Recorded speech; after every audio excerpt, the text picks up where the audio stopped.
Today on the podcast, we have our first ever repeat guest. Took us 49 episodes to get here, but we're here. I have invited back a friend, and he has been on the episode before. He was on episode 22. Today, we're going to revisit with my friend Kevin Sweeney, and he's got a new book coming out. And as we were talking, I thought this would be great. Let's do another episode where we just explore the ideas in this book. In case you hadn't listened or watched episode 22, you need a refresher. Kevin has written 2 other books in addition to the one that's coming out now, The Making of a Mystic and The Joy of Letting Go. He's done a number of things over the years, and now he is currently a chaplain for hospice care, and he's loving that, and he gets into that a little bit in this episode. He lives in Honolulu with his wife, Christine, and their 2 kids, True and Michaela. And he's got an intriguing book that really is going to offer what I would refer lovingly as the deep end of the pool for Christians to experience a better way forward, a deeper way forward with Jesus in maybe some ways that are new to you or some traditions that you don't have a lot of experience with. You're going to get a lot out of this episode, and even more if you dive into Kevin's book. So this is episode 49, The Cosmic Christ and Concrete Jesus.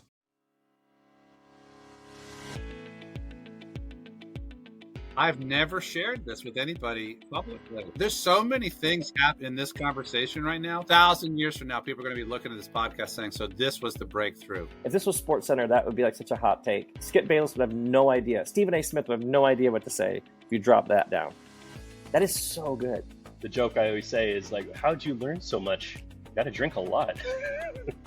The power of food and beverage to lubricate an environment. Resistance to change is hurting the church. I'm not in the camp that God has a penis or a vagina or a body at all. I'm in the camp that God is a universal spirit. This is the strangest podcast that I have been on. I don't even know what to do. I'm kind of geeked up about this wine. So this is my second glass, and it delivers a little more of a punch than I expected. So if I get a little loopy, it's your fault. You told me to drink on this show. I will also say as a confession, I am a lightweight. So I've had like 3 sips of this wine and I'm already feeling it. So this is fun. You've uncovered the mystery. You've exposed the formula. You've just duct taped together a number of things that aren't normally hanging out together, and I'm here for it. We're going to sit down at a table, we're going to have a glass of wine and some food, and we're going to talk about the beauty of Jesus. Thank you for the hospitality that this particular podcast provides folks like myself, and I know others, to be curious around their faith practices. I really appreciate this venue, what you're doing. It is fun, and yet you dig into the deep stuff. I've heard about your podcast for a long time, and I love that you're a pastor and that you explore the world of faith through wine. That's very unique. I will never forget the first time I bought a bottle of wine by myself, which was yesterday. If you're familiar with drunk history, I thought it's like drunk theology. So I got a little spicy there. It's the peach wine. Apparently the wine is, here we are. Queer we are. Beer we are. No, it's wine, Jeremy. By the way, drinking this Pinot Grigio at 3 o'clock in the afternoon is making me even more direct in my communication than I normally would be. I know why you have your guests drink wine. It makes sense now. Yeah, I get it. A little bit of liquid courage to really unleash the beast. I think you've got a good podcast. So throw in the wine bit in there. That's nice. That's it. Cabernet and Bray, yeah. Well, welcome back to the show, Kevin. I'm here. I thought there would be like 3 or 4 more words after that. No, that's it. Those are the words I've got for you. No, man, it's good to be back, dude. I appreciate you bringing me on for the second time. I don't take these opportunities for granted. You know, when you put something you love out into the world. So, man, I'm grateful for this. Thanks, Jeremy. You're the first one. You're nice. Breaking some new wineskins in for us. We've never had a repeat. Hello. Nice. All right. Well, last time on our episode, I couldn't get you to actually drink wine. You made some lame excuse about time zones, and it was too early, and you had to surf, as I recall. So I could only get a kombucha. I think it was a hard kombucha out of you, maybe. It was. But this time, my terms with you were like, look, I'll bring you back on, but we're doing this for real. You actually have to get a real wine. So I'm excited today. He said he's got a real wine, so we're gonna be enjoying that together. Here's what I'm drinking in honor of you, my man. Hello. This is the King Maui. Ooh, This is a nice. New Zealand Sauvignon Blanc from Marlborough, and that is the most famous wine region in New Zealand. And King Maui is named after the mythical Polynesian demigod, whose stories are all over Pacific cultures, such as the Maori, which is New Zealand, Hawaiian, our guest today, Samoan, and Tahitian mythology. So for all of you Moana fans out there, this is a wine named after Maui. And it is a gorgeous, very light colored Sauvignon Blanc, is a white wine. And I love Sauvignon Blancs from New Zealand. That's my go-to because of the acidity. This acidity is so great. It just is like a party in your mouth. So you get that, you get citrus notes, you get, New Zealand has like a grassy edge to it that's just really nice as well. And then also you get some like grapefruit, some lime. And it's warming up in Arizona, and I thought today was a good day to drink this. And I'm enjoying this. This one's hitting out of the gate. So that's what I got. Kevin, what are you drinking with us today? Nice. I got what's called a Michael David joint. Nothing fancy, but it's a style of wine that from when I'm around, people don't always drink, but it's one of my favorite styles of red, and it's a Petite Syrah. Those are one of my favorite styles of red. You know, it has some of that fruity forward, like blackberry-ish type of thing, but still has like just enough spice and richness. So I love Petite Syrahs. It's one of my things. So yeah, just something I like, you know, something I committed to the pod. I went full send, full commit, wine at 10:17 a.m. in the morning. And I do have a long day ahead. So we will see how well I recover from this. Not because, like I told you before, I'm not the best day drinker, not because I get super buzzed, but it just makes me tired and it's hard for me to overcome it. So hopefully my interactions and things throughout the day will get me back up. And if not, when I'm less present to my kids and more glued to the couch and be like, well, there's a guy named Jeremy. If you have a problem with him, he forced me. So we're not playing two square in the house because Jeremy, I had conditions for an interview today.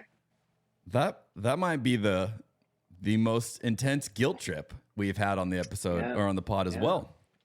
That Coming in hot, dude. That was the thing of beauty right there. You just laid that on with multiple layers to that. Yeah, that was on the spot, but it was well thought out very quickly. Imagining you as a hospital chaplain this afternoon, a couple of glasses of wine in does bring a smile to my face. So I know you're saying it like I should be sad, but it really just makes me kind of happy for you. Yeah. And for clarity, I'm actually not you probably know this, but I'm not a chaplain for hospitals, specifically like for hospice. Oh, hospice. Yeah, just because like I go in and out. I might go to hospitals, but I go to houses and senior care centers. It all depends on where the people are. Because hospital chaplain has its own versions of complexity, but it's usually tied to a location.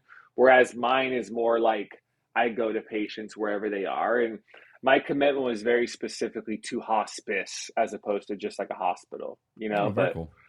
Yeah, I love it, man. It's great. So you like to roam. I do. I am. It just can't contain you, Kevin. Seriously, dude, it's a story of my life. I feel like in certain movies, like a personal contractor, which in the movies is probably more like an assassin or like killers. But in my case, like I'm going to like lovingly care for people, but I still have the identification. I drive around, I get to listen to what music I want, and I pop in and do something, then I drive again. And I actually like that fits my personality and my way of relating to people very well. So it's cool. Yeah. Hospice chaplain and assassin are closely related.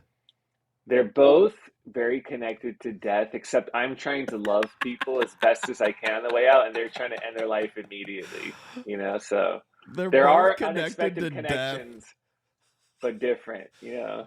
I'm trying to love people. They're trying to end people. So, but when we hop back in our cars and go to the next thing, that's like the connecting point for me, is the mysterious nature of then we roam again, you know?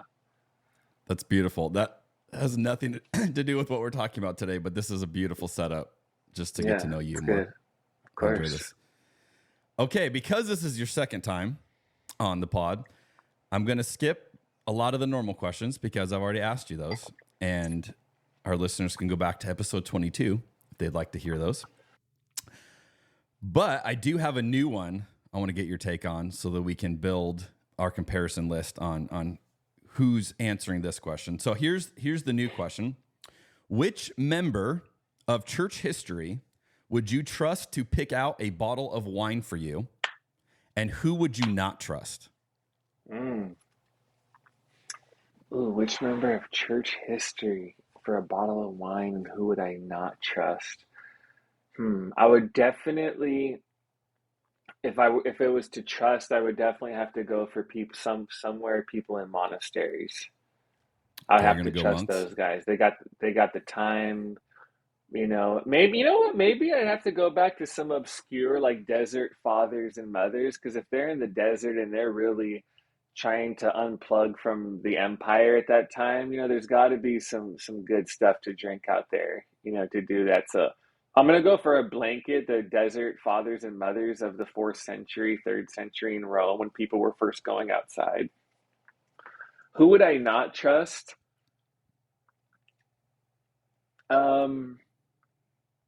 Probably any Baptist preacher from the last 30 years. Oh, man. I like it. Because one, they either have a lack of familiarity with them, or two, they might have a lot of familiarity, but they can't talk about it publicly, how familiar they are. So that would be tough for me. Okay, I like that. Well done. That was a good answer. So I'm going not individuals, I'm going more for collectives of people. You're going for specific groups in time. Yeah. You dated both of those, so I appreciate that. Yes. We'll allow it. Yeah. Take me to the desert, take me outside. There's good things going on. Put me in the heart of the empire and system. I start to get allergic. I start to itch. I'm like, I can't trust what's being said here. That's great. All right. Well, your new book is intriguing, and I don't recall reading a book like this. And so I like what you do here. And I think it takes a little explanation for someone who hasn't read it or seen necessarily what you're doing. So I'm going to unpack a few quotes that I think will get us there to allow you to explain the premise. And then I've got some more just kind of general quotes that I loved that I'd love to hear you vamp on. You're primarily talking about two aspects of God in this book, and this is in the title, but the cosmic Christ and the concrete Jesus. And you go back and forth with these two images. You had a quote that I thought captured how you see both of these really well. You say this: Christ is the ground, Jesus is the guide. Christ is the terrain of everything, Jesus is the map. Christ is the fullness of God, Jesus is the face of God. Christ is that which holds all things together, draws humanity forward, fills everything, and remains the universal drive that guides our own individual evolution and the evolution of the universe itself. So how, in a nutshell, how do you see these two aspects of the Christ in this way and then Jesus in this way? Yeah, I think a part of it is holding together the real classic philosophical, like the relationship of the universal and the particular, between that which holds together and sustains all things, as who we refer to as God, most of the time, this eternal, unfolding, ever-present, animating, sustaining reality, whose deepest dimension is defined by love. So there's that which is available and accessible to all people and at all times, and also the engine driving all this forward. That's great. But what does that have to do with Jesus? What does that have to do with a concrete person at a particular place and time? So this book's about the relationship between that eternal and cosmic reality that, people call the cosmic Christ, and I do too, and the concreteness of this liberating Jesus I inherited from the Black prophetic tradition. How do we hold together the direct experience of Christ, which liberates us personally, and the invitation of the concrete Jesus to work for liberation, which happens on a concrete level. So the book is really getting at how those are connected and all types of things that come from that. Why I ended up where I was, how I hold that together, why I think beliefs aren't as important as other people do when it comes to embodying the fullness of the way of Jesus. So yeah, there's many ways. I think what you said is really central when you start to compare it. I also say, Jesus is concrete and historical, and Christ is cosmic and eternal. So I'm like, Jesus is when the flow, this eternal flow, took on form, when the substance became structure, and when the universal power of everything became a specific person. And the writer Michael Dowd, he has this great quote where he says, Jesus is reality with a personality. So I'm trying to hold together this cosmic yes to everything, which we can all surrender to, and yet this invitation of the concrete Jesus to work for justice and liberation and compassion in the concreteness of our own lives and in our own world. Yeah. Wow. Yeah, come on now. That was a lot. That was good. People are like, wow, this guy's really smart. So why, so if someone's just hearing this idea for the first time and they're like, okay, are you saying there's more than one Jesus? Like, I'm trying to think of like, what would someone who's just approaching this idea maybe for the first time, that might sound a little weird, right? Sure. Yeah. Yeah. Well, I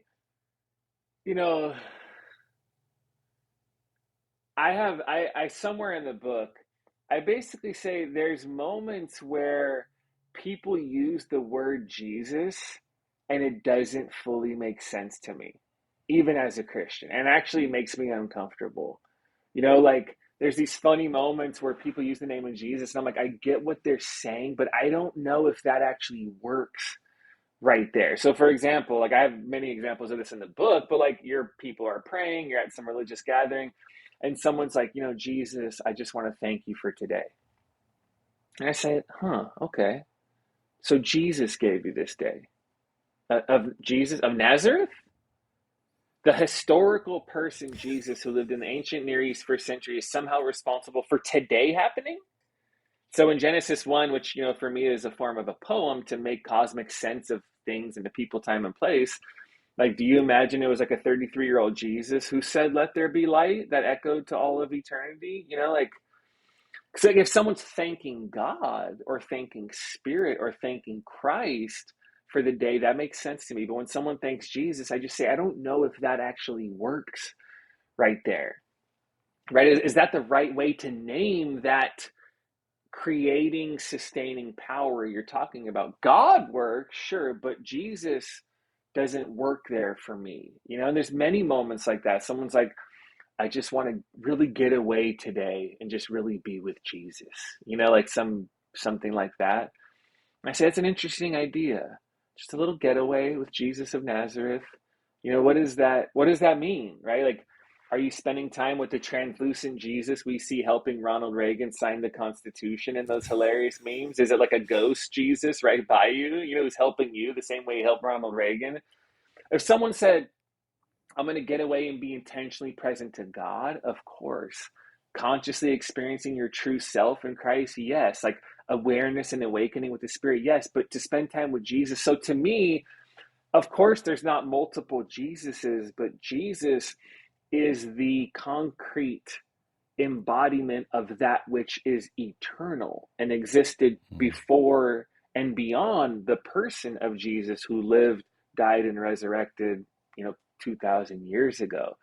So it's really trying to find a way to hold together that which is universal, the presence of God, which is all pervasive, ubiquitous, and everywhere at all times, and the actual concrete expression of the historical Jesus that is there. So are they connected? Of course. Is Jesus the embodiment of the eternal? Absolutely. But to then say, I don't think everything you can say about the Christ, you could say Jesus as a direct one-to-one thing. So having our sacred imaginations hold together the eternal and the universal and the concrete and historical, and how we do that in our own lives is not the point of the book, but it's through the book naturally of how I make sense of things in my own life. Yeah, that's well said. I got to that part in the book and I did get a little like, I think this is me, because when I pray a lot, I do pray to Jesus. And then as I read that, I was like, okay, I totally understand what you're saying. And it would probably be more accurate to pray to the Christ, right? I'm not praying to Jesus of Nazareth. Although I would say, there are definitely moments. I'm a big cataphatic prayer, imaginative prayer person, where you do envision the literal, Jesus of Nazareth as the expression that we've seen in the concrete form, to meet me in that moment. So that I was kind of thinking like cataphatic prayer might be the merging of those two entities in one experience, right? Where it's like I'm connecting to the eternal version of this as I've seen it displayed in the Jesus of Nazareth version of that. Does that make sense? Yeah, it does. And I think that as an imaginative spiritual practice, if it helps you interface with and connect with and be in tune with God, that's awesome. For me, prayer and spiritual practices are all fingers pointing to the moon. They're all aids in contemplation of the divine. So if imagining an actual embodied Jesus in my mind actually helps me in the sacred dialogue feel heard and feel seen, that's fantastic. But I would just say that's more of an imaginative spiritual practice, that makes sense because the incarnation is this interfacing of the divine and humanity of spirit and matter. So it makes sense for people to do that. For me, I've never done that really. And a part of that's just my own personal experience. Like my first experience of God was not directly through a sermon about Jesus, and it really didn't have anything to do with Jesus. It was just because I didn't have those categories yet, really. It was just a direct experience of love, of light, of affirmation. Like that was my experience of God initially. So from the inception of my faith, I didn't primarily interface with the universal, sort of mysterious, endlessly unknowable presence of the divine through a biblical story or a person of Jesus. So it just feels more naturally for me to connect with God without Jesus as a medium, to be honest. So I think if that's helpful for people, great. But like on a literal level, or depending on how people say that when they're praying to, like you and your friends, I'm in Hawaii, right? So we see beautiful sunsets all the time. If we're sitting there and, the person next to me has some sort of like experience of grace, this unity of all things, this deep, everything's going to be okay. Like the gift only finally slow down and experience beauty, however we take that. But if they were to turn to me and be like, in that moment, I just really, really experienced Jesus, I would just kind of smile to myself and be like, not how I would say it. That doesn't actually make sense to me theologically, but I also wouldn't say anything because I know what they're saying. God, connection, Christ, the loving grace, like it's all the same thing. But I think Jesus for me would not be the most accurate way to explain what just happened. That which you're saying was all fully present in and true about Jesus as the incarnational mode of God, great. But you just experienced Jesus in a sunset, like again, translucent Jesus with his arm around. If imagining that helps you, that's fantastic. But in a literal sense, that wouldn't make sense to me and how I understand the presence of Christ as a universal force and the concreteness of Jesus as a person at the time. Yeah.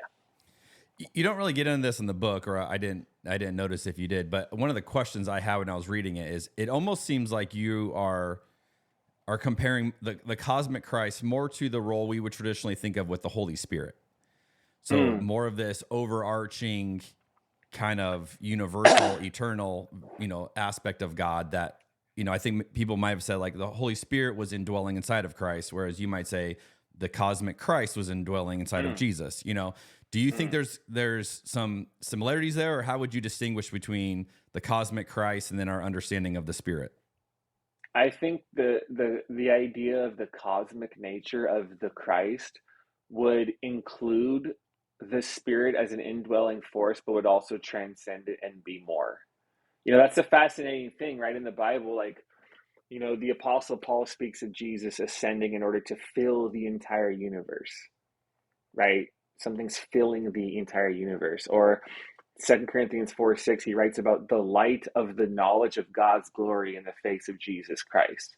So God's glory is in the face of Jesus Christ, right? Like Colossians 1, one of my favorite parts of scripture, He exists before all things, and all things are held together in him. You know, the writer of Hebrews says the Son is the light of God's glory and the imprint of God's being. So the biblical writers are talking about that which is embedded within everything, filling the entire universe, existing before all things, holding all things together, right? It's this mysterious. So the indwelling spirit, I say yes, and much more. The same force that is dwelling within you is the same force that somehow sustains and holds all of the universe together, and is the eternal word, and is the sustaining force for all of matter itself. You know, so it's that, and it's that's why Richard Rohr says Christ is another name for everything. You know, it's all those things. Like it's all very poetic when you talk about it to try to get at the reality of it, but it's the infinite embedded within the finite. And it's also the reality that the finite, where we are, is always existing within the infinite. Yeah. You know, it's the universal presence that is born within us, but remains beyond us, and keeps all things bound, and is the sacred engine that drives the evolution of the universe. It's everything, right? It's sort of like the animating force and the depth of everything within you, holding creation together before all things. It is that cosmic matrix that we would normally, and I think almost anytime you say Christ, you can say God. I just think the cosmic Christ gets at the link between God and Jesus as well. We can say God, but I think the cosmic Christ holds together this universal force and the personhood of Jesus and the inextricable link between those two. That's why I more specifically say Christ for it. So it's all those things, you know, it's the relationship, and the book's about the relationship between the cosmic Christ and how it relates to the historical Jesus, and why for me the mystics have given me a vision of the cosmic Christ, and how the Black prophetic tradition has given me a real clear vision of the concrete and liberating Jesus. Yeah. Okay, so let's explore that more. You merge these two traditions together, and you have a quote that I thought was great. It's a little bit longer, but I think this is well said. You said, conventional Christianity told me the cross was an atoning sacrifice that reconciled humanity to God. Okay, so that's part one. Part two, the mystics expanded my vision of the cross as the affirmation of life that is present in every form of death. Part three, and the Black prophetic tradition taught me that the cross was Jesus's ultimate identification with the marginalized, a challenge to systemic injustice, and a divine confrontation with oppressive systems. And then you say, I think I'm going to go stick with the second two, right? Like, I'll give up the Christianity, the conventional Christianity, and the atoning sacrifice out of all that. So you do a really good job and a really interesting parallel here of bringing these two faith traditions together that I don't think I've ever seen brought together the way you do. What caused you to want these two, and how did you kind of see this as like a perfect marriage? Well,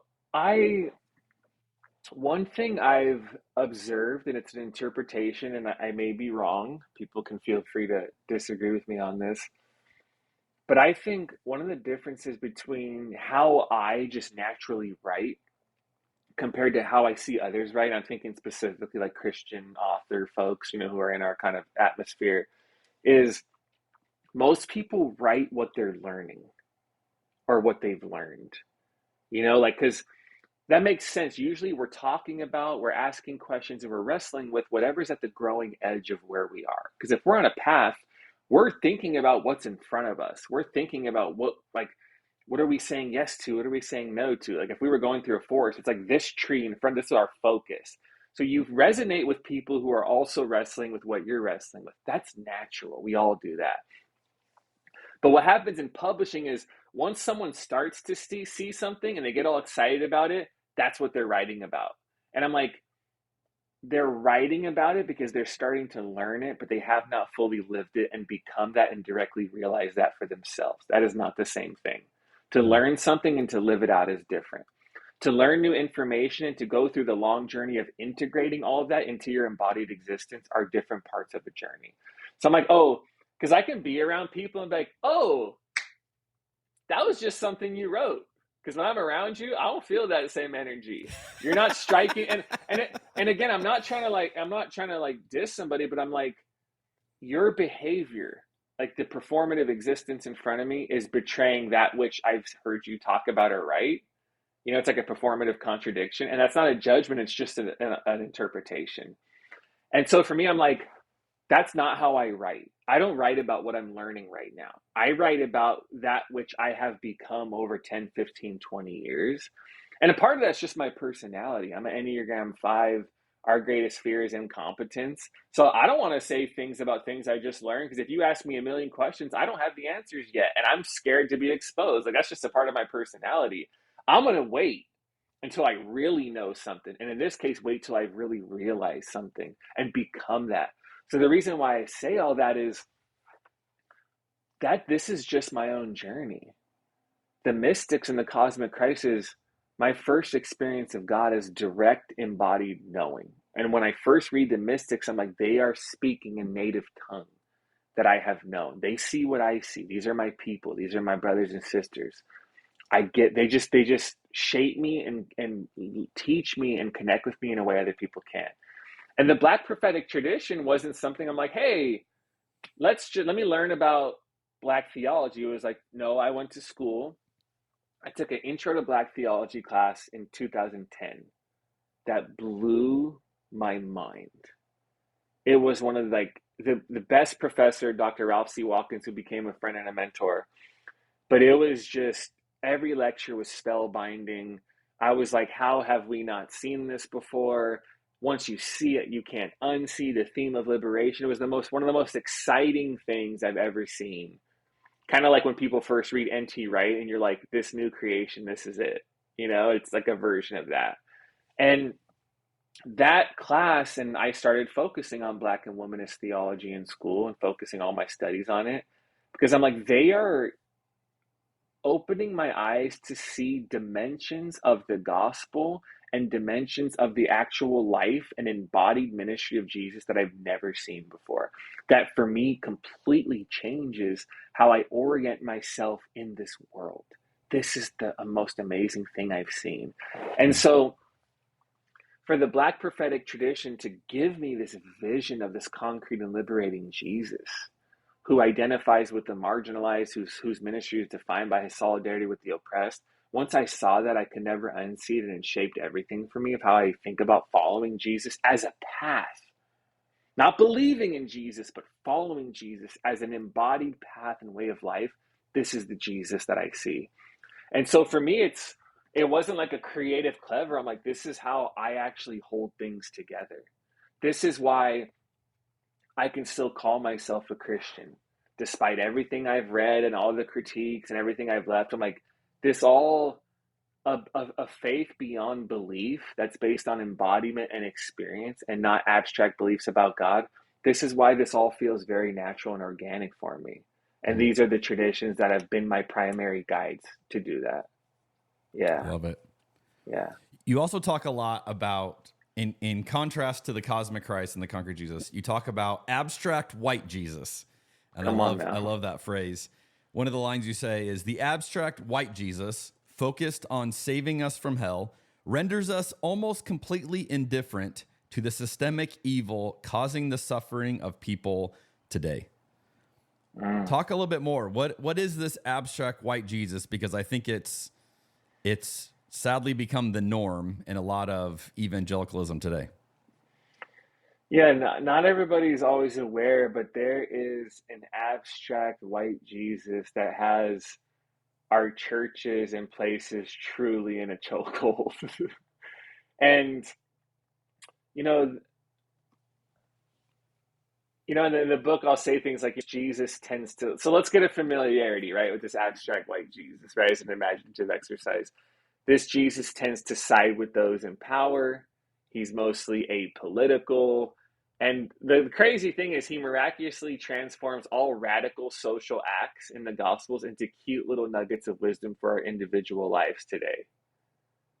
Right? It's the guy who's been completely extracted from his social and political context in ancient Palestine, who somehow has become a mascot for white Christian nationalism in the U.S. In the book, I'm like, you know who I'm talking about? Like, he's not a big fan of the poor. He has virtually nothing to say about oppression. He seems to be very concerned with suburban folks not feeling uncomfortable during sermons. and he's mostly concerned with eternal salvation or personal piety.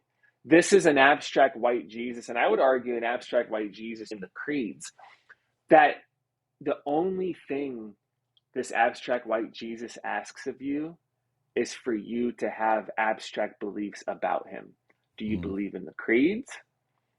The creeds, while I believe are extremely helpful for the history of Christianity, because I'm a great appreciator and believer in the great tradition of Christianity, capital G, capital T, going all the way back to the early churches.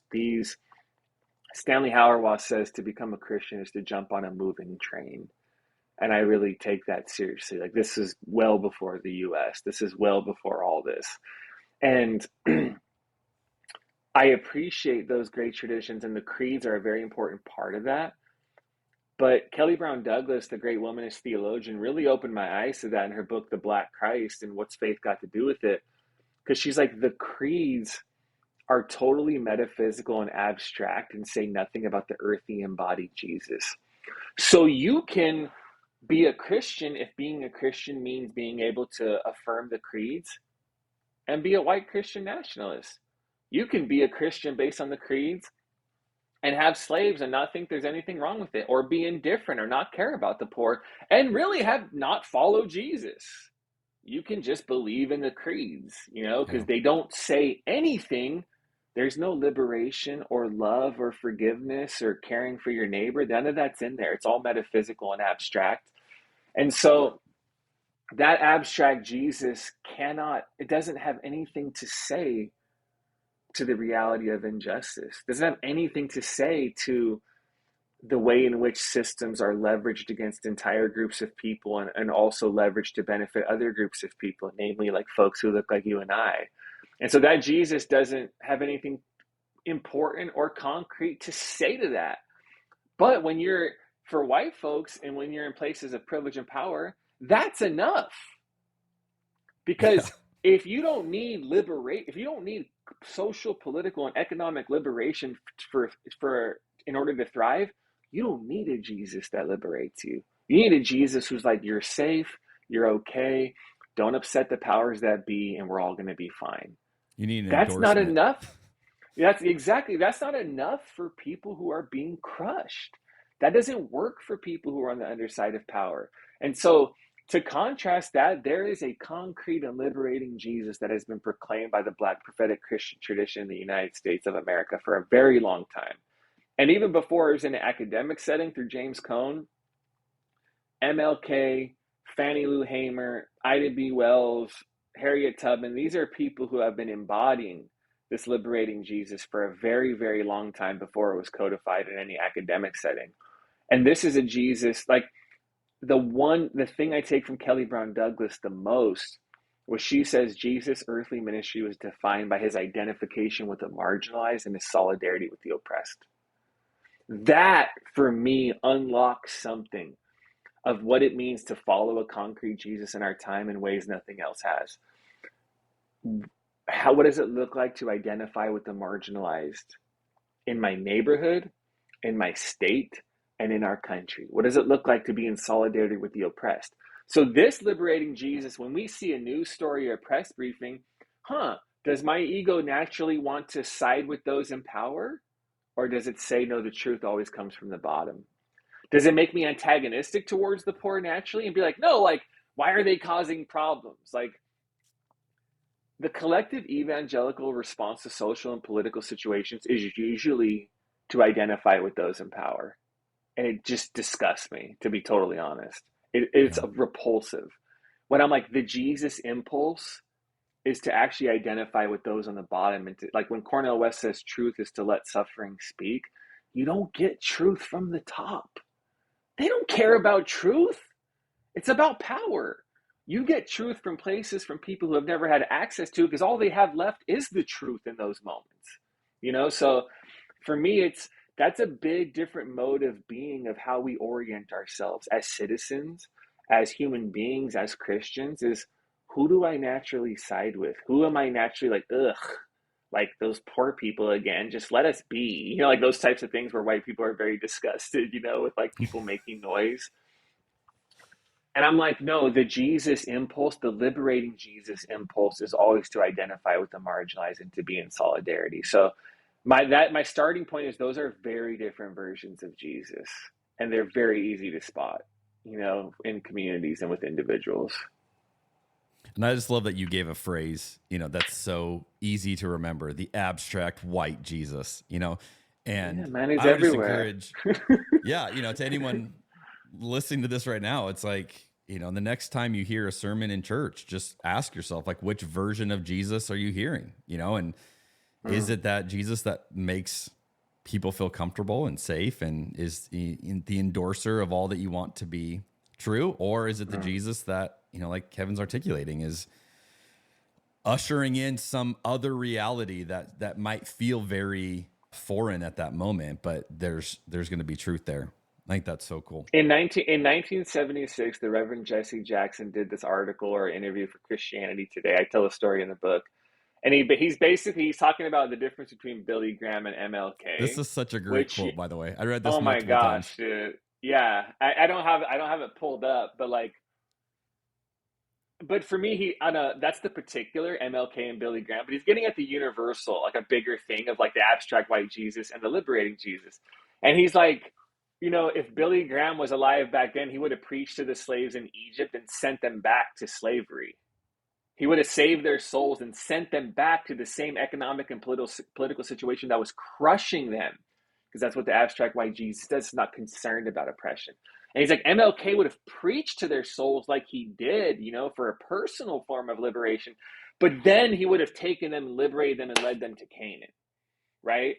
Like, that gets at what we're talking about right now. Is Billy Graham bad? No, because if you're working for individual salvation, individual liberation is important. We all want freedom. We all want joy. That's a good thing. So I'm not saying it's bad in and of itself. It's just not enough. It doesn't go all the way to connect the personal with the political, the experiential with the economic, etc.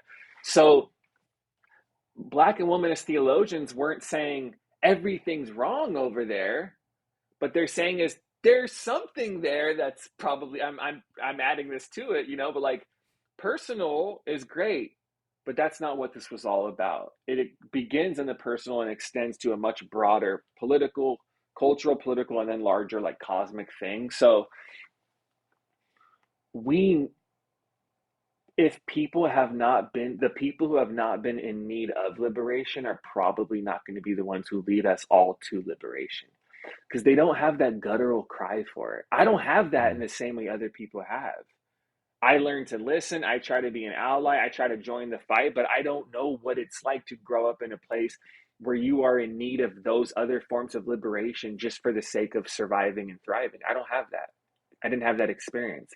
I listen to people who have had that, so those other voices from the margins have the capacity to not deny our old experience of Jesus, but to deepen it and expand it and to help us keep going. Love it. Yeah, the abstract white Jesus is a very flimsy version of Jesus. And if that's all you have, there's a lot more out there that you can experience. Okay, so let's go. Handful of quotes that I just thought these are bangers. Just let you unpack them. You say you can have a direct experience of God without having the right beliefs about God or even believing in God. Oh, I love this one. Oh man, that's a good one. I like that. I was doing a podcast yesterday with two people who consider themselves to be like ex-Christians. And when I kept saying stuff about, it's not about beliefs and about experience, I was saying so many things, and they were genuinely like, this is making me rethink like just the label I call myself. She was like, it was essentially like, I feel like, I don't know if I'm a Christian, but Kevin's insisting that I am still, even though I don't believe. I was like, yeah, that's great. I was like, you don't think it, but like, I think you are, That's amazing. Yes, I think that's an important thing, that you can have a direct experience of God without having the quote unquote right beliefs about God. They're usually the religiously approved beliefs about God based on your tradition. And Man, I think that is a great form of respect and reverence I have for God, of why I say that. You know, Paul's defining moment on Damascus was a direct experience of the resurrected Christ. And Paul was the most religious. You know, Paul's experience was not going from non-religious to religious. It was going from religious in a particular way to, oh, I actually had everything wrong. And eventually changing his beliefs about God because of the experience of God.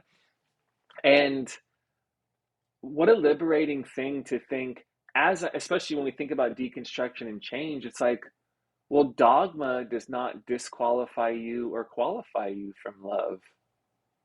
Doctrine, and whether or not you can agree with every doctrine of the confessional church, doesn't determine the depth of your experience of God and your own being and your own awareness. What a great gift. And what a strange view of God who withholds himself based on us having a correct understanding of him. That is not how love works.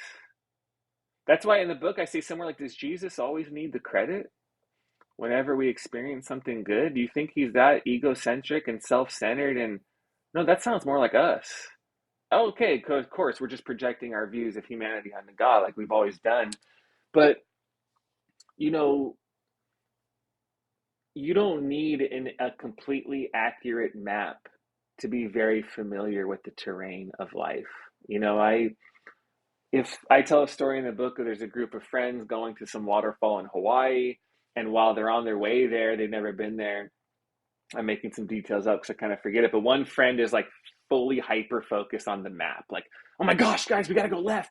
And we're not supposed to go up. You're supposed to go up the stairs and not the cliff right there. And whatever he's saying. And he's so worried about the map that he's not experiencing like the joy of having his feet on the ground in this new mud he's never seen, and seeing his friends have joy, and seeing new floral and seeing new flowers, etc.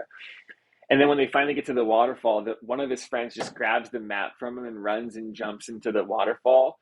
And then the first guy's like, dude, my map. And the second guy's like, you don't need the map. We're already here. I love that line. That's what we're doing. Like the experience of the Christ, of love, of grace, it is a direct, these are not about directions to the ocean. This is being in the ocean. You don't need a map to be in the ocean. If you stumbled there, got driven there, you don't need to understand the salt and water ratio and the chemical makeup of salt water to be in the ocean. That is a great invitation for us. You know, when it comes to, I don't know what I believe about God, but can you experience being loved? Because that's still here.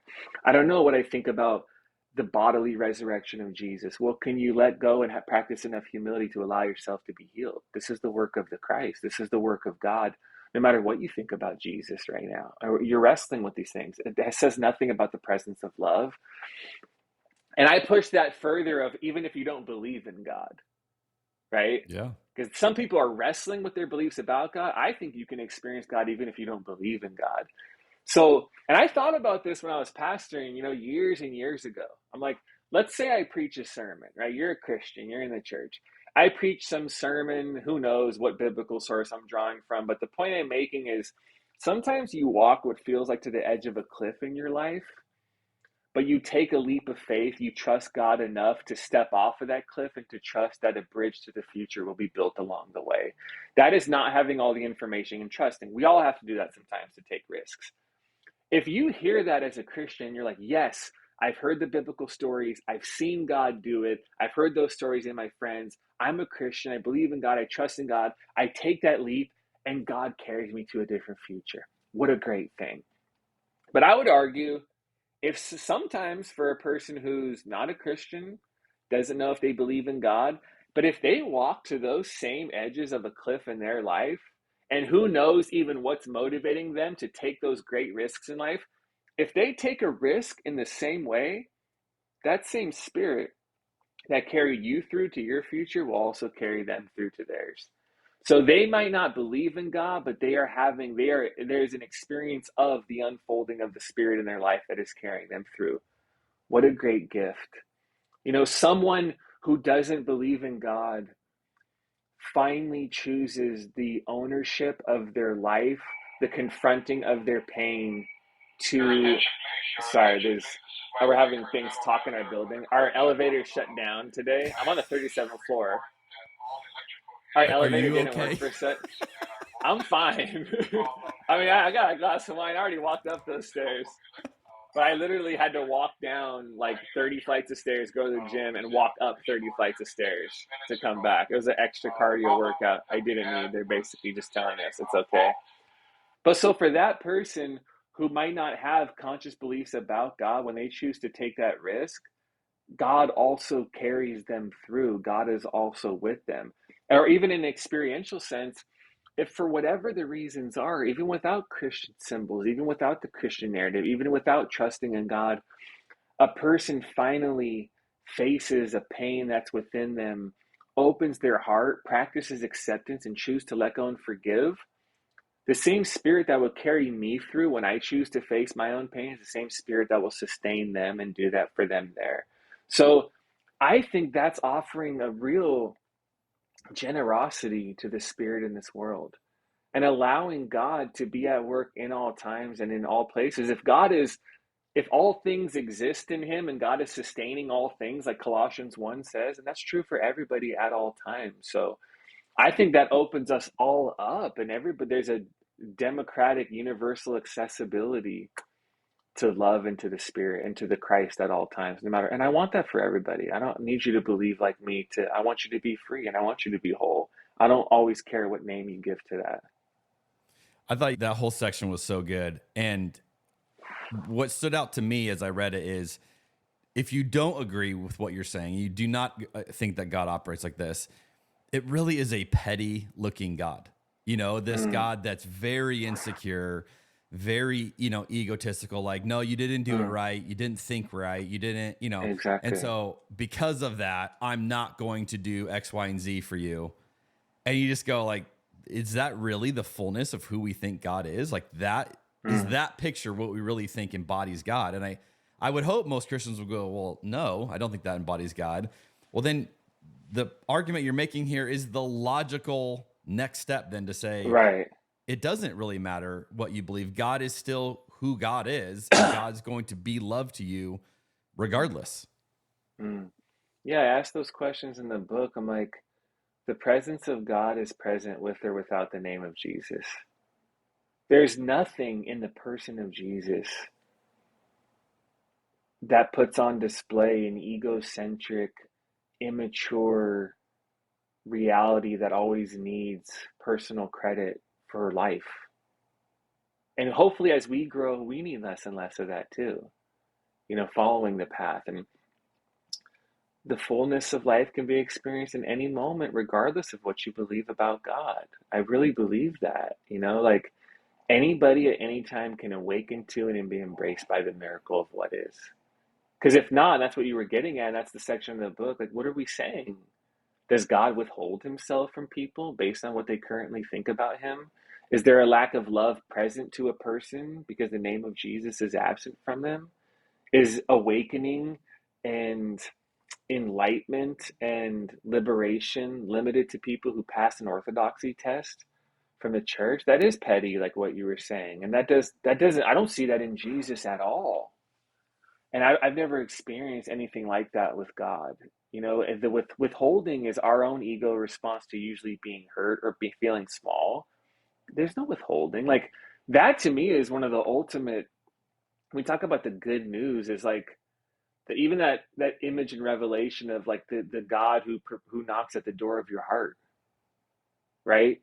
We see, I think in Revelation 3, someone, if you knock at a door, you don't know if they answer, you're in a vulnerable state. I'm vulnerable. If I knock with the desire to come in, not knowing if you'll love me, I'm vulnerable. I'm in a place of weakness. And the God who perpetually knocks is the God who perpetually is present enough to be vulnerable enough to continue to move in whenever we allow him. Man, that is the good news. That is the good news of whenever. This is so much of my approach to pastoring in the past and my relationship with people. When Jesus says, those who have eyes, let them see. And there's a Zen saying, when the student's ready, the teacher appears. We can embody that for others because the Spirit perpetually does that for us for everybody at all times. And not because you finally said Jesus. Jesus is a map that can help you see that with more clarity and hopefully help you trust that, yes. But even without the map, anytime someone opens their heart, it's almost like it is the job title. It is the defining marker of the Spirit to move in whenever somebody's open. The Spirit's always moving in wherever there's openings. I love that, man. That's it for me. So when I read that section, I thought of a scene from the Chronicles of Narnia where the kids are saying goodbye to Aslan. I think it's like for the last time. This might be in the 7th book. And, they're like, we'll never see you again because, you don't live in our world. And Aslan's like, yes, I do. And they're like, well, how do we know you there? And, he says, well, you have to learn my name there. I'm known by a different name there. And it's this idea that it's not Aslan the lion, that was just what you had connected with, but God is bigger than that. And now you have to go figure out how to recognize that same God in your world. And I just thought of that scene when I was reading, because it's like, we do get so caught up on the form, or it has to be this way. Exactly. And it is a very small view of who God is. And you're inviting us to go, no, God's much bigger than that. Yeah. In that section around there's a wisdom teacher, Adyashanti. He wrote a book called like The Mystic Revolutionary Jesus. He's like an inner spiritual teacher, more like a Buddhist. But he wrote a book about Jesus, which I find to be really fascinating. But in the book, he has this quote where he talks about the energetic signature of Christ. Like Christ has signed his name through the presence of his energy everywhere in this world. So we can't look for Aslan, we can't look for Jesus in the same way you could if you were there present to him, but you are looking for the same essence, energy, divine presence, call it what you want, that was fully present in and as him, is also present in and as, I don't know, I guess we have to discover that together around us at all times. And that's one of my deep theological convictions about the incarnation. Thinking about the incarnation of Jesus is, okay, fullness of spirit and matter. Yes. God and humanity. Yes. Heaven and earth. Yes. All in one place. And the sneaky thing about mystics is mystics don't look at that and deny it. Mystics look at that in Jesus and say, yes, the incarnation is true there in Jesus. It's also true everywhere else at all times. Yeah. That was an incarnation of Jesus in a time and place, but the Christ is the incarnation of that same God in time and space. Every moment is every moment is an incarnational moment. The same substance of the fullness of whatever was present in Jesus at that time, I believe, is fully present in our created world at all times. This is the incarnation. That which was true there is true here. Resurrection is true there, it's true here. Death not having the last word is true there, it's true everywhere. That was an icon that sort of explodes and now says it's everywhere. This is a story that was true in here. In this person, it's a story that keeps on going. So I think to be a Christian is to have your eyes open to recognize the energetic signature of Christ, the presence of God, the fullness of Christ, everywhere at all times, arising within conversations like this.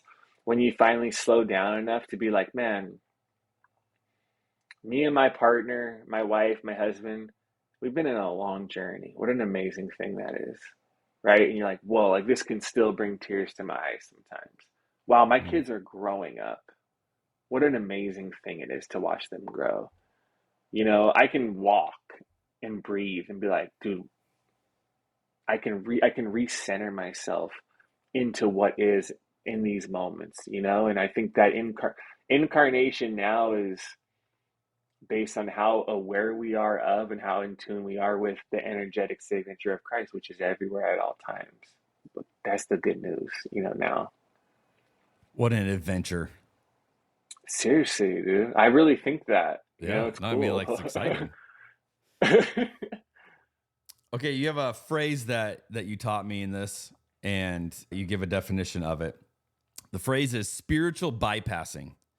You say the psychotherapist John Wellwood defines spiritual bypassing as spiritual ideas and practices to sidestep personal, emotional, unfinished business, to shore up a shaky sense of self, or to belittle basic needs, feelings, and developmental tasks.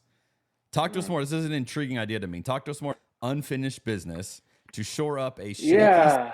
I start that section and I say, and this is true for a lot of our experience in churches, but I say it's easier to get pumped up than it is to actually grow up. Everyone wants to get pumped up. It's one of the things I do with my kids when my wife's not in there, she probably doesn't want to hear the yelling. But when we're in my car and I'm driving home, my kids are 6 and 8, is I turn on the song "We Will Rock You" at full blast, and we all scream it. And we scream it. I just introduced my kids to the 80s bangers. There you go. And we just get pumped. We just laugh and make up words and yell. Like, literally, we're yelling in the car. And I'm like, so much of conventional church culture in the United States is defined by victory, triumph, and winning. Right? Think of like the sermons, like I think about, I'm not that familiar with Christian music, but I know there's a song. It's like, I want to see a victory or something like that. And I remember back in the day in Old Hillsong United, like, shout out to God with the voice of triumph. Shout out, like all these songs, right? Okay, so it's victory. You want to win. And that's a good and it's a natural thing. I totally get that. But, is the nature of this commonly proclaimed victory in all these sermons made of the same substance and safety of what's truly available to us in Christ? It's the gospel of winning, the gospel of victory, the gospel of America, it sounds like to me, a lot less like probably Jesus, but the mystics have a different take on this. And that builds into the section you're talking about. Like, why would Richard Rohr say Christianity is about learning how to lose? What a fun, that's not a gospel of victory. The great medieval Spanish mystic Meister Eckhart says no one gets as much of God as those who are thoroughly dead. Jesus, also pretty big name, says whoever wants to be my disciple must deny themselves and take up their cross and follow me. The cross in the moment wasn't a victory. The cross was a symbol of him getting crushed by an empire and him losing and him dying. It wasn't a victory in and of itself. And when you get to the bypassing part, I'm like, so much of this victory language and so much of sermons to me is a form of spiritual bypassing, right? And the quote you just said about, shoring up a shaky self to belittle basic needs is, I think spiritual bypassing is like, don't feel your pain, just sing your way through it. You're not really hurt. You're not really depressed. Let's just sing louder. Let's just do this. And that is extremely emotionally irresponsible and psychologically damaging, because you're not asking people to go in and through their pain. You're actually asking them to go around it or to jump over it or bungee jump over it or whatever's exciting in the time. That's not how real healing works in the second half of our life. The one thing that's innocent, like the last thing leaders learn how to do is learn how to face their shadow. If they ever do. And I would argue most don't. Because now we're not in the language of victory. You're like facing the losses, facing the pain, feeling your way through it, accepting bad things happen, accepting the world isn't the way you thought it was, accepting relationships don't always work. Like, this is when Rohr says Christianity is about learning how to lose, that's much of what the real healing probably feels like. Because spiritual bypassing, the person who can't let you be fully present to your pain and wants you to go around it, that is born out of an insecure self that does not believe they have the internal resources to withstand their own pain and their own suffering. They've been sidestepping it. They've been jumping over it forever. They dress up in religious language and tell you it's God's about victory. Like, this insecure self preaches to entire groups of people all the time. And it gives them, this is what I write in the book, it gives them the gospel of denial and avoidance through confident cliches and glib answers. The wisdom teacher does not ask you to go around your pain and always invites you into it and says, no, you can be carried through the pain. It's not denying death, it's resurrection, which is the embrace of death. Right. And winning and victory are parts of the gospel, but they're very particular forms of winning and victory that only happen on the other side of death and crucifixion, not going around it. The gospel of spiritual bypassing would take Jesus off of the cross, and you would never need resurrection because we'd be on a high the whole time. Like when Peter, when Jesus says, "Get behind me, Satan," Peter cannot accept that a part of being the Messiah is integrating death. His expectations were for a gospel of victory. And Jesus is like, no, this is headed to a whole different place. It is victory, but not like what you think. It is winning, but not the shape of the other way your ego wants. It is wholeness, but not through avoidance, through going in and through it. And that's always the path. Always. You can't escape that. Integrating your shadow, facing your pain. This is the real work, especially into the second half of our lives of growing. And I think the gospel gives us the path. It literally is right there. It shows us the way and invites us to embody the way and says God will carry you through the way. Like, it's all right there. I love it. There's so much in this book that I think is so meaningful, so valuable. And you talk a lot the spiritual bypassing. I just thought that's a harder way to go than most Christians do, most churches do, but it's a better way. And I think when you read these ideas and you see that and you see the invitation in front of you, and we all have journeys of stuff and things that we need to work through and face. And there are those of us who do the work and say, hey, I will face it. I will stare that down long enough to see what the cosmic Christ wants to teach me through it. And then, there's many of us that go, I don't want to. That's too painful. And one of the things that intrigued me too, as you end the book, you did this, I don't remember what you called it. It was like the epilogue or outro or something, but you do this whole thing about your own ego. And I thought that was like a very intriguing way to close out this book of like, oh, by the way, basically like I got ego issues and I've tried to work through them, but they're still there. And I'm aware they're there, and it was just like this really gut honest, like you practicing what you preach. And I just think all of this is really powerful, Kevin. And I am excited for more people to be exposed to these ideas, to experience God in this way, and to emerge out of it with some healing and some pretty fundamental growth. Yeah, I started writing this so long ago, so I haven't really been in the book, like the material, for a long time, to be honest. But I always write the outro like right before the last manuscript's done. And I'm at an interesting part of my life at 40 where when we closed the church down, I was like 38-ish. There was like some opportunities kind of ahead afterwards. I'm like, whoa, like there's this new thing I'm doing. It's based out of New York. There could be like big funding. This is like everything I've ever wanted. It puts me in front of people in cool places. And this is like, whoa, this is like leading leaders. This is like everything I've ever wanted. And when it essentially fell through, like it was a very heartbreaking thing, to be honest. But just those moments, like when Rohr talks about transformation comes through great love and great suffering, when the rug's really pulled out from underneath you, real suffering hits, the knobs on all the volume of like your little ego desires that are still there, the things you want and the things that aren't essential and don't matter, they get shut down. Like if your kids get sick, I don't give a shit about anything else. I'm not thinking about what it doesn't matter. Everything goes mute except what's essential and what you love. And this did that for me in a special way where I'm like, if I were to do this project, is it objectively good? Absolutely. Are there parts of my voice that come out? Yes. It's good.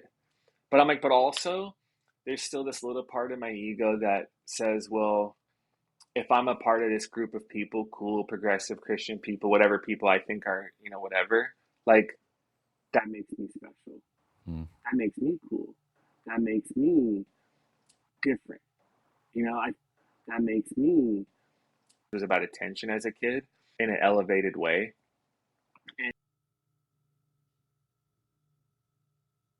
And I was like, yeah, that is a big part of the driving force for this. And I don't want to do that anymore. And what's so fascinating about hospice work, and me and my wife have talked about this a lot, I'm like, hospice work gives me everything I want to do pastorally without any of the other attention my ego would want publicly.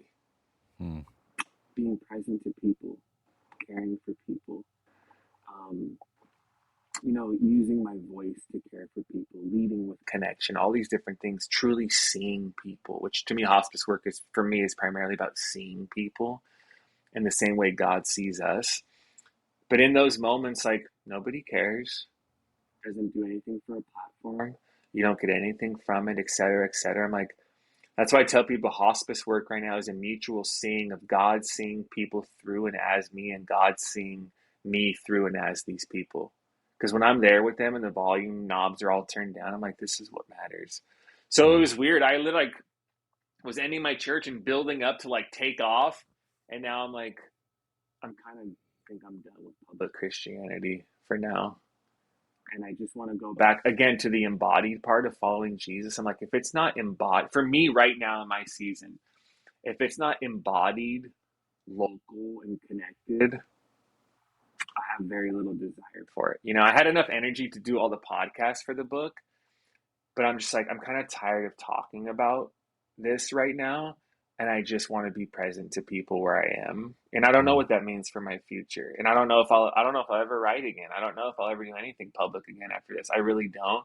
But for the first time, I was like, I want to feel what it's like to just be a regular person for a while and not be like, what's the next thing I'm building? And the next thing I'm creating. And I need time away from that to be like, well, there's another chance to be like, this is enough, right? The Christ, being seen, being loved and loving others. Isn't that why you felt called to be a pastor? Yeah. Let's return to that and see what happens. So it's a very weird place to be in, but it's like all those things in life, you wrestle with things, you resist things, you don't fully let go of things, but when you do, you're like, oh yeah, and now I feel more connected and more aligned than I ever did. Why was I resisting that which was getting in the way of my life? Oh yeah, because that's what we do when we're scared, So yeah, I'm ending the book by being like, I'm tired of talking about religion, but here's my book. Let me talk about it a little longer to sell some copies. And then I got to go do some podcasts for it. Yeah. You end the book by saying, you don't want to talk about it. I'm like, yes, but that was suspended for 4 months until the book comes out. That's amazing. Okay, so is it officially out? What's the publication date? Comes out May 6th. Okay, so May 6th. So it's either on pre-order, depending on when this is released or not. It's available. Amazon, great place, giving stars, short reviews, even this was cool, always helps authors, and algorithms and relationships with publishers or whoever. So yeah, Amazon, Barnes and Noble, great places to get it. And yeah, it's something I'm very proud of because I'm like, this is accurate of how I am. This is what holds my life together. This is why I make sense of all this. This is why I'm still a Christian. This is why this is why this path is still the path I give my life to, even post-congregation. But no, this is everything to me, and this is how it makes sense to me. Yeah. I love it. Well, Kevin, thank you for taking the time to talk about something you didn't want to talk about with us today. Right? You did it. And you drank wine. You were a trooper, and now the rest of your day is set up well. And I love these ideas. I think there's a lot here that is an invitation for growth, and I'm excited for more people to discover it. So thanks, friend, for all your work and for taking the time with us today. Yeah, thanks, Jeremy. This was great.